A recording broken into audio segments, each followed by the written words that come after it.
Welcome, everybody, to our Good Government Illinois virtual with Senator Dick Durbin.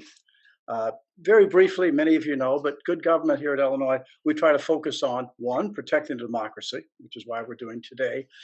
Secondly, encouraging people to look at best practices in government. How can it be efficient, transparent, et cetera? And also calling out some of the bad actors here and there. And then finally, encouraging, mentoring, helping people, good people run for office. People whose values we share. So having said that, keep this in mind. We got a lot of questions from people on Senator Durbin. We can't ask them all. We'll try and get to the key ones because maybe our major focus is on the new federal legislation trying to curb the outrageous voter suppression going on around the country. So having said that, let me introduce briefly Senator Dick Durbin. You all know he was first elected back in '96, and of course he's been elected ever since. He's the majority whip, a very important position, which puts him the second highest ranking position among the Senate Democrats. And now he fortunately also chairs the Judiciary Committee. The senator, of course, lives in Springfield, is constantly traveling back and forth to DC with his wife Loretta, 3 children, 6 grandchildren. In my mind, having known this senator for a long time, he is a very talented person. He's very smart, but he's also very tolerant. He is of good character. You know, it's just the kind of a person we need in politics. So with that, I want to welcome Senator Durbin. So we're going to get right into it, okay? Republicans have introduced at least 360 bills in 47 states to restrict voting, including criminalizing giving water to people in lines, allowing GOP legislatures to basically throw out results they don't like in certain counties. Very serious stuff. What can be done at the federal level, and particularly in the Senate? David, I can't think of a topic that is more critical to our democracy and more timely than what has happened. And it's interesting that this is happening in the wake of our last general election, when the president of the United States, Donald Trump, denied that he lost the election and proceeded to test his theory all around America that the election was fatally flawed. 50, 60 lawsuits, I've lost count. He lost every one of them. He couldn't even get Republican judges whom he'd appointed to office for life to rule in his favor. And then election authorities in state by state, you know this story better than most, stood up and said, he's just wrong. There was no fraud in this election of any magnitude. And certainly the results were verified over and over again, states like Arizona. But the so-called big lie from the Trump camp just kept gaining momentum within his camp, to the point where they say that 70% of people who self-identify as Republicans believe the big lie, that President Trump did not lose the election. And so what's happened in state legislatures around the nation, you've capsulized. The Republican leadership has decided to take what has been certified in a way that no other election has been certified as a fair, free, and honest election, and to say, even though we had record turnouts in some areas, we need to bring honest elections to America. So we are going to reduce the opportunity for people to vote in a variety of ways, dozens of ways. And that is what's happening across the nation. Each and every one of these state legislatures is dreaming up a way to reduce the overall outcome and the specific outcome of Black and brown voters and poor voters. I had a hearing on this with Stacey Abrams as my witness and Cheryl Eiffel of the Legal Defense Fund. It was entitled Jim Crow 2021. Fox TV, their hair went on fire when they heard the title of it. But Abrams came through and just drilled home what happened in the 19th century is being repeated in the 21st century. Absolutely. Okay, so let's talk about, we already got H.R. 1. Let's talk about For the People Act in the Senate, okay? How can that help thwart some of these activities? Just some outlines, yeah. Well, we decided to take a variety of reform laws, comprehensive democracy reform bill, and put it all into one package, which has been passed by the House. And I'll just tell you, there are a variety of topics in there, from voting rights to election security to campaign finance to ethics reform to outing dark money, the mystery money that shows up in so many ways in our electoral process. We want to tap into overwhelming bipartisan voter sentiment that they're sick and tired of this stuff. The voters in both parties see the flaws in the system, and they really don't believe for a second that we have the guts, political guts, to change the system. We're trying to show them with S1, HR1, that can happen. We want to institute nationwide reforms, same-day voter registration, automatic voter registration, early voting, no excuse absentee voting by mail. All of this has been included in the Fair Elections Now Act, which I put in, which suggests public financing for congressional campaigns. And we're going to hope to mark this thing up in this coming month, next few weeks. Can we bring it to the floor? Yes, we can. We have the majority enough to do that. Can we get 60 votes for it? That's a big question. That's a tougher hill to climb. And isn't one of the keys preclearance? In other words, a lot of the bills that are being introduced now would never got through before the Supreme Court basically wrecked the preclearance issue, which was any legislation at a state level which could harm racial or other reasons. The Justice Part did not have to let go through, or at least had to challenge them. I believe there's some preclearance part in this federal legislation, and hopefully that would allow us to successfully take on some of these crazy measures that they're producing. The latest over the weekend being the stuff about poll watchers. And people know, and you know, if you allow poll watchers to do anything, their strategy has always been to basically disrupt the polling place and cause long lines. So hopefully, maybe there's a new way to do preclearance and have it start with all the states and not just the southern states. So that is being approached in a separate bill, the John R. Lewis Voting Rights Advancement Act, which the House is likely to take up soon and will ultimately end up in my Senate Judiciary Committee. So we have two bills. We have the For the People Act, and that goes through the Senate Rules Committee, and the John Lewis Voting Rights Advancement Act, which goes through the Senate Judiciary Committee, which is maybe an interesting footnote for anyone who's following the conversation. But the net result of it is the same. We can report the bills to the floor.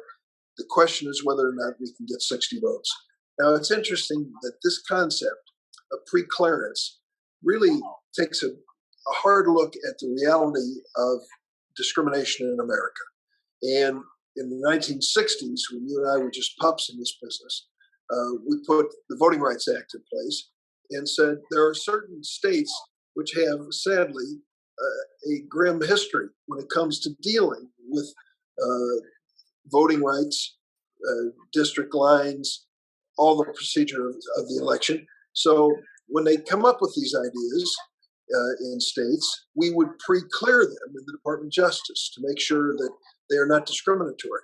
And if you think that is a vestige of the 19th century, it was just a few years ago that they said that the state of North Carolina and its legislature, with surgical precision, excluded minorities from voting.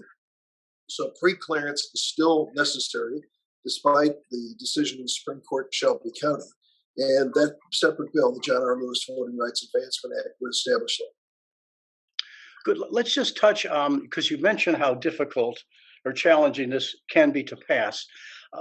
Is there any chance, of course, many of our participants and watchers today are very concerned about the filibuster. What might the strategy be of either ending the filibuster or perhaps changing the filibuster, reforming it to more of its original intent? Well, I think, David, that really is an unanswered question and an important one, because the question is whether or not Democratic senators who now have 50 seats, Republicans 50 seats, when faced with an existential bill like voting rights, which really goes to the heart of elections and the heart of democracy, and finding that they're being stopped when only, say, Lisa Murkowski in Alaska is the only one who will join us in reform voting. Well, whether they will have reached a point of saying, that's it. If the filibuster can get to the basics of democracy and stop us cold, we have to do something about the rules of the Senate. It's been a long time. It's been over 50 years since we've addressed this issue. But I'm not ruling it out. We have to reach a sentiment where 50 Democrats agree. And it isn't just Joe Manchin, I would say to those who are listening. Manchin, of course, has reservations. Sinema has reservations. But there are another 6 or 7 Democrats who you would identify as progressive or moderate who really have expressed their concerns. We believe that if we bring these matters to the floor and have real debate, get the American people engaged in it, and the filibuster stops the debate, we will have made the case for reform in the Senate rules. Okay, I think then you've kind of answered this next question, again, from one of our guests, more about what is the administrative and our leadership plans, okay, which are clearly part of, to secure Republican support on any of this priority legislation we're talking about, this legislation, infrastructure, whatever it may be. Well, that's a tall order, very tall order. David, I can remember in my career when extension of the Voting Rights Act was a unanimous bipartisan vote, and it hasn't been that long ago. And then it came down to Jim Sensenbrenner, a Republican of Wisconsin, was the only one who would vote for it. I can't explain this transformation other than to say the obvious. The current day leadership in the American Republican Party believes that expanding the vote is against their best interest. And so they want to restrict the vote. And now they're trying to figure out how can we keep likely Democratic voters from voting and not jeopardize Republican votes. You probably saw the article in the last day or two that when they finally sat down and analyzed a few of these state changes, somebody said, wait a minute, that's going to affect older people and it's going to affect Republican voters too. Well, how are we going to do this then? We've got to stop black and brown voters from voting, and we don't want to stop gray-haired voters from voting. So it really betrays what they're all about here. They're trying to selectively determine who will vote in the hopes that that will decide the elections. Okay. Well, one of the things that I've heard you say on various shows and stuff is really much better than sometimes the press, and that is, don't assume bipartisanship just means you get Republican votes. Because as you just said, the Republican Party has dramatically changed. It's a party of Trump now. So when all the things we're talking about, just about every issue that you and others are pushing in DC have bipartisan support. They have independent support. They have some Republican support. And we got to remind people over and over again, that's bipartisanship, right? If some of these Republicans choose to go along in anything, that's not going to change. The same thing was true with the American Rescue Plan. In comes Joe Biden and says, let us get enough vaccine out there. Let's get it administered. Let's give cash to families. Let's save businesses. Let's extend unemployment benefits. American people said, you bet. We absolutely need that. This country has got to get back on its feet and roaring forward. Overwhelmingly, percentage-wise, Republicans, Democrats, independents supported that. Couldn't get a single Republican vote in Congress. Not one House member, not one Senate member would break from the Republican caucus discipline. And the point you made, we are doing things in a bipartisan fashion, but they're unacceptable to the leaders of the Republican Party in many aspects. Right.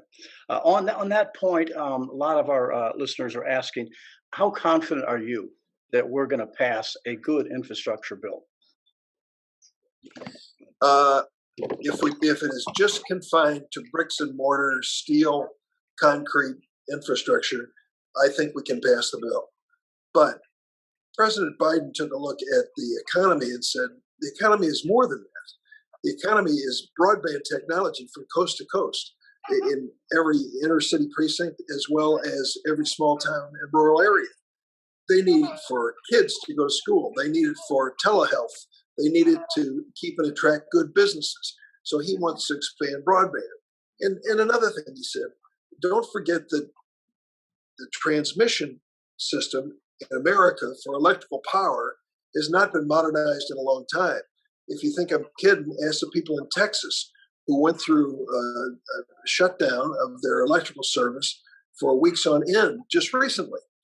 So he's saying making modernization of electrical grid is part of this infrastructure as well.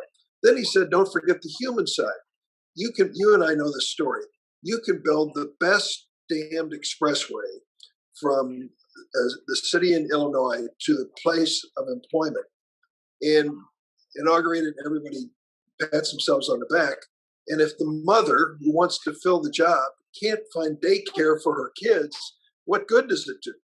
There are certain basics that the president wants to include in this infrastructure bill that really get down to the heart of creating good jobs in this economy, training people for them, and giving them the tools they need to go to work. That, to me, is economic infrastructure as much as the highway and the bridge. Okay. So, but you've made the case, very strong case of why the whole thing should pass. But am I reading you saying it's going to be hard to pass what the president wants, but you don't want to have just limited to what Republicans are willing to help with? Well, it gets down to this. It's in a lot of areas. It isn't just infrastructure. But I'm, as chair of Judiciary, I have policing reform, immigration reform. In every instance, if we want to get all 50 Democrats voting for a proposal in this area, we have to demonstrate to many of them that we have made a sincere, good faith effort to solve this on a bipartisan basis. We're doing it right now. I'm in policing and immigration. I'm involved in that personally because it's my committee. But we have got to demonstrate to a number of our moderate Democrats that we tried the bipartisan route. And just maybe it'll work. Now, on the infrastructure side, I think, as I mentioned, the harder side of infrastructure is easier to resolve, at least in setting up an agenda. The tougher part, and this was the case, this is why Trump never came up with an infrastructure bill. The tougher part is getting a Republican to agree and paying for it. And there are a variety of different ways to do that, but they are very reluctant to come up with any revenue sources. Okay, let's, because you are, fortunately now the chairman of the Judiciary Committee, do you see much difficulty in filling the judicial nominees that President Biden has made? Well, I can tell you that we lost ground. Take a look at the last 12 years. In the 8 years of the Obama administration, these figures, I'm going to miss them by a couple numbers, but they're pretty close. In those 8 years of Obama, we approved 324 federal judges fill their vacancies with lifetime appointments, 324, 8 years. In the Trump years, 4 years of Trump, we did somewhere in the range of 240. So average 40 a year for the 8 years of Obama, average 60 a year for the 4 years of Trump. So the question is, how many vacancies do we have now? 100. And we have started filling them just this last week. We had hearings on it and good nominees that came forward for circuit and district court judgeships. Now, I don't know what the Senate Judiciary Committee Republicans are going to do. They've kind of given us a clue that they're not going to approve any judges. They're going to fight us on every one. We can still win them. It takes a little bit longer. It's more involved procedurally. We can still get them to a vote, even if they don't pass out of the 11 to 11 Senate Judiciary Committee. Mm-hmm. Okay, because on the flip side of that, we're pretty positive that Biden's brought in quite a few nominees right away. So hopefully there will be some balance coming up soon. So. Well, we hope so. And the interesting thing, David, is the hearing on the 5 judges that Biden proposed, 2 for circuit judge, 1 in our 7th Circuit here, 1 in the D.C. Circuit, and 3 district court judges around the nation. It was interesting that all 5 nominees would meet the diversity test to start with. And secondly, when they tried to trick them with questions, asking about legal doctrines, questions that many of the Trump nominees stumbled and fell flat on. These nominees came roaring back. They knew it inside and out. They're real lawyers. They're real judges. And he come up with a good group to start with, good 5, and I hope he continues that. Okay, let's Let's touch on a challenge, if you don't mind, from one of our listeners. Can you discuss the impact of losing a congressional seat in Illinois? And even though we don't have a lot of time, are there things you can think of we might do to, uh, let's say, keep people from leaving Illinois? Although there's plenty of positive reasons to leave, but let's say leaving for the wrong reason. Well, I would just say that getting rid of snow and ice would be a good place to start. And Good luck. last Sunday on CBS Sunday Morning, they were interviewing a couple which decided last year, living in Chicago, that they were wanted to have more sun and fun, and if they were going to have to work out of home, they wanted home to be in a different place with good weather year round. They picked up and moved to Sarasota in fewer than 60 days. They made that decision. That is part of the reality. It's also part of the reality that many times grandparents move closer to their grandkids. It's just part of it. And part of it has to do with the challenges in a big city state like ours. You know, we have challenges and problems to solve, and we raise tax revenues for that purpose.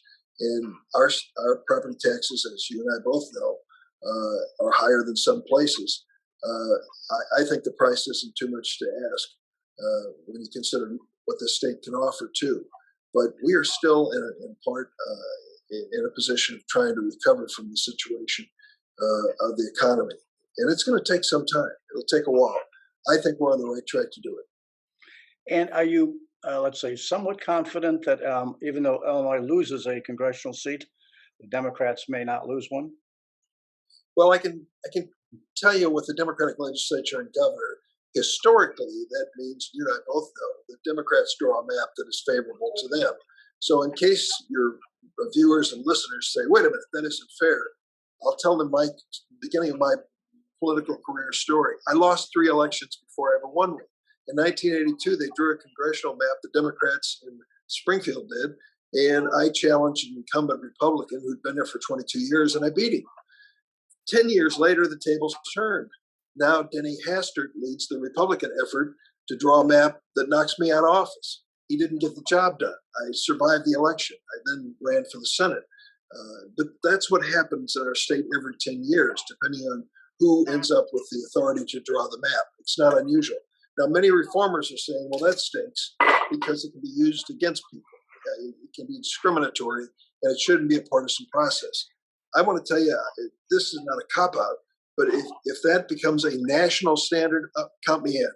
But if it becomes a standard that only Democratic states are going to have independent commissions that come up with bipartisan maps, the net result of it is more Republican power in Congress. So if we can do this, questionable, but if we can do this on a national basis, on a bipartisan basis, I think it's a much better outcome. Okay, you kind of answered that next question about the possibilities of opportunities for national redistricting. So I'll mention one other thing too. We're at a disadvantage because Trump's people screwed up the census so badly and wanted to throw things in like questions on immigration status, and rejected by the courts, delayed the whole thing.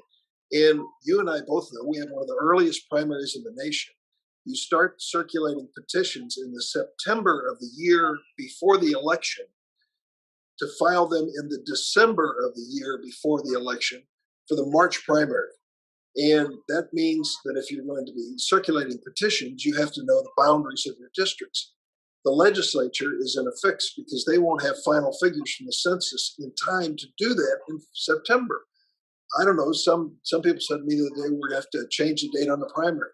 You've heard that before yourself as an election official. I'd like to ask you a question. What do you think about that?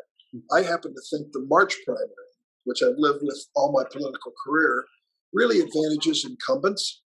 I think the people who want to run have to make such an early decision in their lives to run and go through usually a long, torturous primary in the process that discourages some. So there are pluses and minuses on both sides, some advantage of Democrats and some advantage of Republicans. mm-hmm. Okay, let me just go back for a second, and I'm kind of watching the time and how busy you are.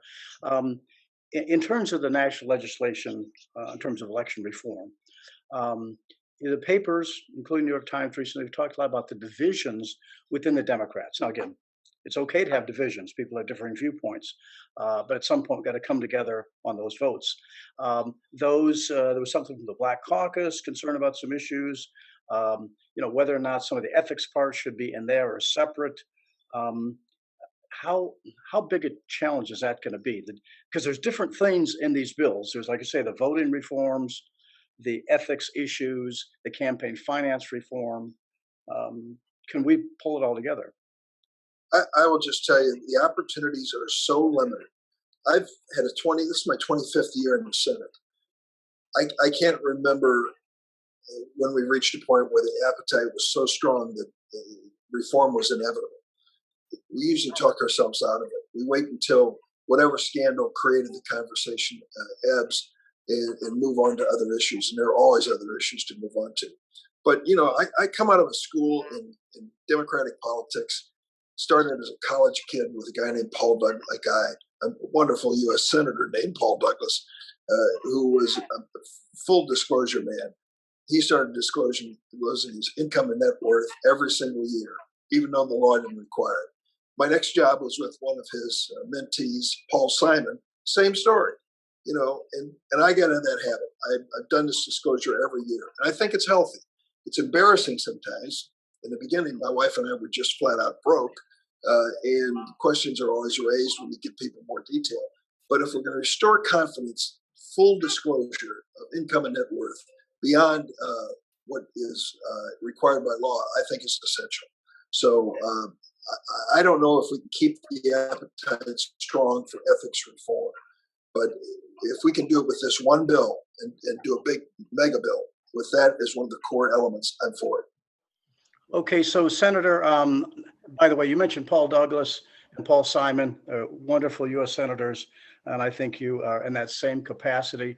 We appreciate you and your busy schedule talking to us, and we're counting on you in Springfield. Sorry, we're counting on you in D.C. Thank you very much.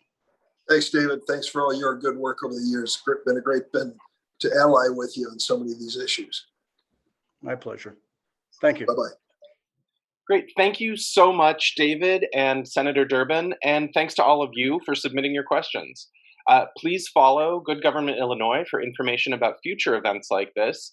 You can sign up to receive our emails on our website at www.goodgovernmentillinois.com and follow us on Twitter at GoodGovIllinois and on Facebook at Good Government Illinois. And your generous contributions allow us to put together programming like this. Please chip in online at www.goodgovernmentillinois.com to keep us going and let us bring more of our elected officials to you. Thank you so much, and we'll see you next time.